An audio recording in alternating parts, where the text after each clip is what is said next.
یہ چینل کسی بھی غیر قانونی کام کو فروغ یا حوصلہ افزائی نہیں کرتا۔ اس چینل کی طرف سے فراہم کردہ تمام معلومات صرف تعلیمی مقصد کے لیے ہیں۔ ہوشیار ہوں اور احتیاط کریں۔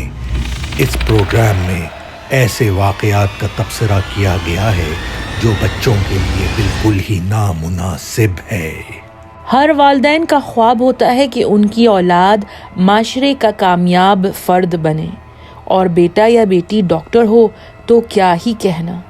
ڈاکٹری سب سے معزز اور باوقار پیشے میں سے ایک پیشہ ہے۔ ڈاکٹرز مریضوں کی مدد کرنے، انسانیت کی بھلائی اور خدمت کرنے کا عہد کرتے ہیں، لیکن اگر شیطان اپنے کمرے کی دیوار پر ڈاکٹری کی ڈگری ٹانگ لے تو اس سے کیا امید کی جا سکتی ہے؟ آج کا سچا قصہ ایک ایسی عورت کے بارے میں ہے جس نے ایک شیطانی ڈاکٹر پر بھروسہ کیا اور اپنی جان سے ہاتھ دھو بیٹھی۔ یہ ہے روزمیری ڈی پوچیو عیسیٰ کی کہانی۔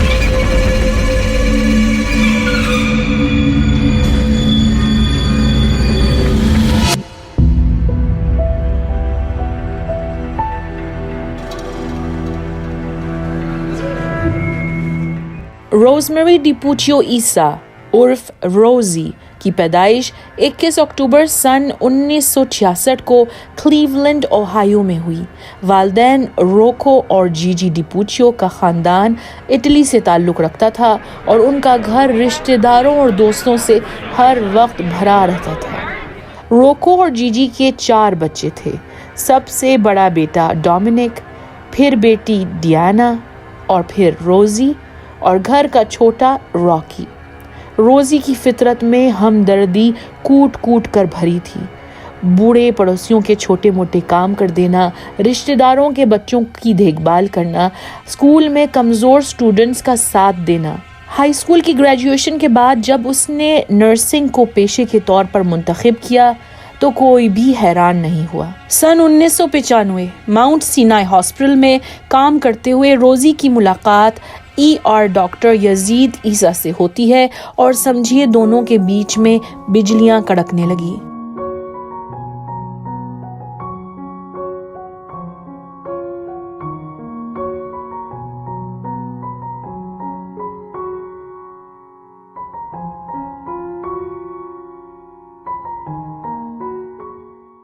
یزید کی پیدائش ڈیٹروئٹ میشیگن میں ایک فلسطینی گھرانے میں ہوئی تھی۔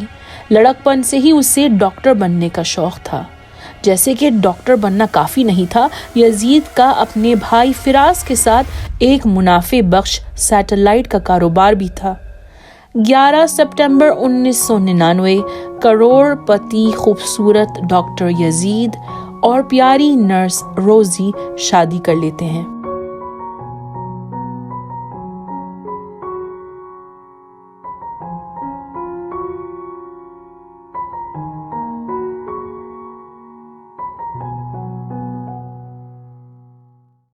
پریوں اور شہزادیوں والی کہانی لگ رہی ہے ان دونوں کی۔ روزی کے سارے خاندان نے یزید کا کھلے دل سے استقبال کیا۔ ساس اور سسر اس کی تعریف کرتے ہوئے تھکتے نہیں تھے۔ یزید ایک ملنسار، محنتی شخص تھا۔ ان کی بیٹی روزی کو پھول کی طرح ہاتھ میں سجائے رکھا تھا اس نے۔ شادی کے 1 سال بعد ان کے یہاں بیٹا پیدا ہوا جس کا نام آرمنڈ رکھا گیا، اور 2 سال بعد بیٹی کی آمد ہوئی جس کا نام لینا رکھا گیا۔ روزی نے بچوں کی دیکھ بھال کے لیے نرسنگ چھوڑ دی۔ اس کے جاننے والے گواہ تھے کہ وہ ایک نہایت محبت کرنے والی ماں ثابت ہوئی۔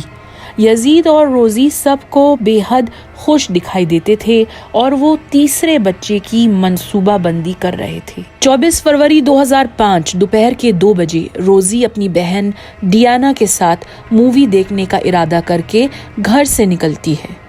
گھر کی دہلیز پر اسے یزید روکتا ہے، کیلشیم کی ایک گولی کھلاتا ہے۔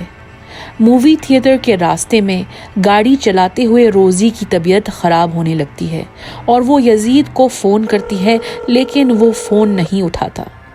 پھر روزی اپنی دوست ایوا میگریگر کو فون کرتی ہے اور اسے اپنی کیفیت سناتی ہے۔ بتاتی ہے کہ یزید نے اسے ایک کیلشیم کی گولی کھلائی ہے، شاید گولی کا غلط اثر ہو رہا ہے۔ اسے پسینے آ رہے تھے، متلی ہو رہی تھی۔ یہ بول کر روزی فون بند کر دیتی ہے۔ کچھ ہی منٹ بعد روزی کی کالی والوو SUV صرف 15 کلومیٹر فی گھنٹہ کی رفتار پر ایک گاڑی سے جا کر ٹکراتی ہے۔ اسی سڑک پر ٹیرا تھامپسن نامی میڈیکل ٹیکنیشین سفر کر رہی تھی اور وہ گاڑی سے نکل کر روزی کی مدد کرنے کی کوشش کرتی ہے۔ ٹیرا غور کرتی ہے کہ روزی الٹی کر کے ڈرائیونگ سیٹ میں نڈھال پڑی ہے۔ جلد پولیس کی گاڑیاں اور ایمبولینس کے پیرامیڈکس وہاں پہنچ جاتے ہیں اور روزی کو ہسپتال لے جاتے ہیں۔ ہل کریسٹ ہاسپٹل کے ER میں تقریباً 1 گھنٹے تک ڈاکٹرز روزی کی جان بچانے کی کوشش کرتے ہیں اور یزید جو اسی ہسپتال میں خود ایمرجنسی روم کا ڈاکٹر تھا سائٹ پر کھڑے ہو کر سب دیکھ رہا تھا۔ افسوس ہے کہ دوپہر کے 3:02 پر روزی نے دم توڑ دیا۔ روزی کی موت ڈاکٹروں کے لیے حیران کن تھی۔ گاڑی کا ایکسیڈنٹ معمولی تھا، اس کی چوٹیں بھی بالکل ہلکی پھلکی تھیں جو عموماً جان لیوا نہیں ہوتی۔ ہسپتال میں موجود ڈاکٹرز اور نرسنگ سٹاف نے غور کیا کہ جب روزی کے والدین، بہن بھائیوں اور بھابھیوں کو روزی کی لاش کے پاس لایا گیا، وہ سب اپنی چہیتی سے لپک کر رونے لگے، سوائے ایک شخص کے، یزید، جو ہاتھ باندھے مورتی کی طرح کھڑا تھا۔ اس کی آنکھوں سے ایک آنسو کا قطرہ ٹپکا نہیں۔ مگر کچھ لوگ اپنے جذبات سب کے سامنے ظاہر نہیں کرتے نا۔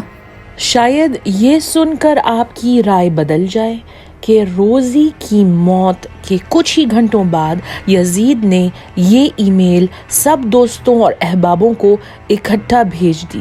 بس آپ کو بتانا چاہتا تھا کہ روزی کل ایک معمولی کار کے حادثے میں مر گئی، اسے یاد کیا جائے گا۔ اتنا روکھا میسج، کیا پتھر کا دل ہے اس آدمی کے سینے میں؟ اور تو اور جب روزی کے بھائی ڈومینک نے ایوا میگریگر کو فون کر کے بہن کی موت کی اطلاع دی تو روزی کی دوست رو پڑی۔ اس نے ڈومینک کو بتایا کہ روزی نے مووی تھیٹر جاتے ہوئے اس سے فون پر بات کی تھی۔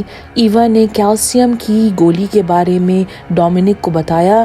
یقیناً یزید نے کچھ گھپلا کیا ہے، اس نے کہا۔ فون کال سے بے چین ہو کر ڈومینک نے اپنے بھائی راکی کو اپنا رازدار بنایا اور دونوں اپنی بیویوں کے ساتھ مل کر اس معاملے کو طے کرنے کی کوشش کرتے ہیں۔ ایوا میگریگر کا دعویٰ بہت سنگین تھا۔ یزید کئی سالوں سے ڈیپوچیو خاندان کا ایک لاڈلا فرد تھا، وہ اسے اپنا بھائی مانتے تھے۔ اتنا بڑا الزام کسی پر لگانے سے پہلے اپنے تعلقات خراب کرنے کے لیے تیار ہونا پڑتا ہے۔ اگر بات سچ نکلی تو مجرم پکڑا جائے گا، لیکن اگر شک غلط ثابت ہوا تو بہنوئی کے پاس پورا اختیار ہوگا کہ وہ ناراض ہو، غصہ ہو یا قطع تعلق کر لے۔ ڈومینک اور اس کی بیوی جولی، راکی اور اس کی بیوی ریچل نے مل کر فیصلہ کیا کہ پولیس سے رابطہ کرنے کے بجائے وہ میڈیکل کورونر سے درخواست کریں گے کہ روزی کا مکمل طور پہ معائنہ کیا جائے، آٹوپسی کے دوران سارے ٹیسٹ کیے جائیں۔ ڈیپوچیو فیملی کے گمان میں نہیں تھا کہ کسی نے پہلے سے پولیس کو اس کیس سے آگاہ کر دیا ہے۔ ایک دن ایوا میگریگر نے پڑوسن کرسٹین ڈی چیلیو سے بات کر کے اپنا دل ہلکا کیا تھا۔ کرسٹین ایک نرس تھی اور یزید اور روزی کو جانتی تھی۔ اس نے ایوا سے سارا قصہ سن کر فوراً پولیس کو فون کر دیا تھا اور کہا تھا، اگر یزید روزی کا قاتل نہیں ہے تو میرا نام بدل لیجیے گا۔ پولیس نے اپنی تفتیش شروع کر دی۔ 17 مارچ 2005 ڈیٹیکٹیو گیری مکی نے یزید عیسیٰ کو پوچھ گچھ کے لیے پولیس اسٹیشن بلایا اور کیلشیم کی گولیوں کے بارے میں سوال کیا۔ کچھ ہی دن پہلے کی بات ہے، میری ماں کی دوست کو ہڈیوں کی بیماری آسٹیوپوروسس کی تشخیص ہوئی تھی، تو میں نے جب ہی روزی کو کہا کہ عورتوں کی عمر جب 35 سے زیادہ ہو جائے تو انہیں اپنی ہڈیوں کی حفاظت کرنا چاہیے اور کیلشیم لینا چاہیے۔ میں اسے ہر روز کیلشیم اور وائٹامن لینے کا یاد دلاتا تھا، وہ اپنا خیال کہاں رکھتی تھی۔ ڈیٹیکٹیو مکی نے یزید سے کہا، اگر آپ برا نہ مانیں تو ہم آپ کے ساتھ گھر چلتے ہیں، آپ ہمیں یہ کیلشیم کی بوتل دکھا دیں۔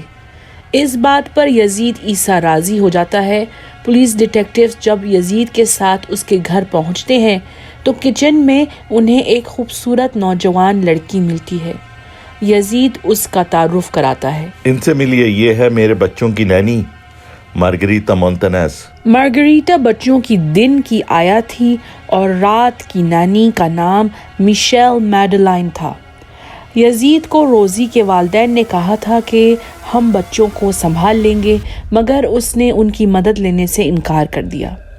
بہرحال یزید کیلشیم اور وائٹامنز کی بوتلیں ڈیٹیکٹیو کے حوالے کر دیتا ہے۔ اسی رات یزید روزی کی بہن ڈیانا کو فون کرتا ہے۔ ڈیانا پلیز سنو، 3 دن کے لیے آرمنڈ اور لینا کو رکھ لو۔ میرے جگری دوست کا بھائی بہت برے ایکسیڈنٹ میں ملوث ہوا ہے، اس کے بچنے کے کوئی امکانات نہیں، مجھے ادھر جانا ضروری ہے۔ آرمنڈ اور لینا کو ڈومینک اور اس کی بیوی جولی اپنے گھر میں رکھ لیتے ہیں۔ 21 مارچ 2005 پیر کا دن تھا، اور جب یزید بتائے ہوئے دن پر واپس نہیں آیا تو جولی نے یزید کے دوست کا نمبر کہیں سے ڈھونڈ نکالا۔ دوست کو فون کرنے کے بعد معلوم ہوا کہ اس کا تو کوئی بھائی ہی نہیں تھا۔ یہ آدمی جھوٹ بول کر فرار ہو گیا، آخر وہ گیا کہاں؟ سب سے پہلے یزید نے ڈیٹروئٹ میشیگن کی فلائٹ پکڑی۔ وہاں اپنے بھائی فراس اور چند دوستوں کے ساتھ MGM گرینڈ ڈیٹروئٹ کسینو جا کر انہوں نے $50,000 کچھ ہی گھنٹوں میں اڑا دیے۔ کھانا پینا، شراب اور جوئے پر یزید نے سارا پیسہ خرچ کیا۔ پوری رات مستی کرنے کے بعد اس کا بھائی کاروبار کے بینک اکاؤنٹ سے $25 لاکھ نکال کر یزید کو دیتا ہے تاکہ وہ ملک سے فرار ہو جائے۔ پولیس سے بچتے ہوئے یزید نے ڈیٹروئٹ سے ٹورانٹو کی فلائٹ لی، پھر ٹورانٹو پیئرسن ایئرپورٹ سے وہ ہیتھرو ایئرپورٹ گیا، پھر وہاں سے سائپرس اور آخر میں بیروت لبنان پہنچ گیا۔ روزی کی موت کے 4 ہفتے بعد اس کی آٹوپسی رپورٹ کا نتیجہ اس کی فیملی کو بتایا جاتا ہے۔ روزی کے جسم میں پوٹاسیم سائنائڈ پایا گیا۔ کیلشیم کی گولیوں میں بھی یہ خطرناک جان لیوا کیمیکل سائنائڈ بھرا گیا تھا۔ اب تو کوئی شک باقی نہیں تھا، یزید نے ہی روزی کا قتل کیا تھا۔ کیا امریکن پولیس نے یزید کو لبنان جا کر گرفتار کر لیا؟ پولیس کا کہنا ہے کہ یزید نے جان بوجھ کر لبنان کو اپنی پناہ گاہ چنا تھا، کیونکہ لبنان اور امریکہ کے بیچ میں کوئی ایکسٹراڈیشن ٹریٹی نہیں ہے۔ ایکسٹراڈیشن وہ عمل ہے جس کے ذریعے ایک ریاست دوسری ریاست کی درخواست پر کسی شخص کو کوئی جرم کے مقدمے کے لیے واپس ملک لوٹاتی ہے۔ یزید کو معلوم تھا کہ وہ لبنان میں رہتے ہوئے امریکی قانون کی پہنچ سے دور تھا۔ یزید نے لبنان پہنچتے ہی فراس کے دوست جمال خلیفے سے رجوع کیا۔ جمال خلیفے نے یزید کے جعلی کاغذات بنوائے، نقلی پاسپورٹ جس میں اس کی نئی شناخت موریس خلیفے لکھائی گئی۔ یزید کے بھائی فراس اور بہن رونا اسے مزید پیسے بھیجتے رہے تاکہ وہ لبنان میں ایک عالی شان گھر بنوا سکے۔ پارٹی پھر تو آن تھی، عیاشی ہی عیاشی۔ یزید بارز اور نائٹ کلبز میں زیادہ تر پایا جاتا تھا۔ فارغ وقت سینکڑوں لڑکیوں کے ساتھ سیر اور تفریح میں گزارتا تھا۔ 7 اکتوبر 2006 روزی کے قتل کو 1.5 سال گزر چکے تھے۔ شاید یزید کو لگا تھا کہ مجھے پولیس بھول چکی ہے، یا اسے اپنی دولت اور طاقت پر بہت زیادہ اعتماد تھا۔ یزید نے لبنان سے نکلنے کا ارادہ کیا۔ وہ جہاز میں سوار ہو کر سائپرس جا رہا تھا۔ جیسے ہی ایئرپلین اترا اسے سائپرس کی پولیس نے گرفتار کر لیا۔ جون 2007 کو سائپرس کی عدالت نے یزید کو امریکہ لوٹ جانے کا حکم کیا، لیکن بار بار یزید کے وکیلوں نے اس فیصلے کو اپیل کیا۔ آخرکار یزید نے ہار مان لی اور 14 جنوری 2009 میں اسے واپس کلیولینڈ اوہایو لایا گیا۔ مقدمے کی سماعت 9 جنوری 2010 کو شروع ہوئی۔ پروسیکیوٹر وکیل کا کہنا تھا کہ یزید ایک چھپی ہوئی دوہری زندگی جی رہا تھا۔ سب کے سامنے وہ ایک مسکراتا ہوا خاندانی آدمی تھا، لیکن وہ اپنی بیوی کو سالوں سے دھوکہ دے رہا تھا۔ یاد ہے بچوں کی نینیز، ایک دن کی اور ایک رات کی۔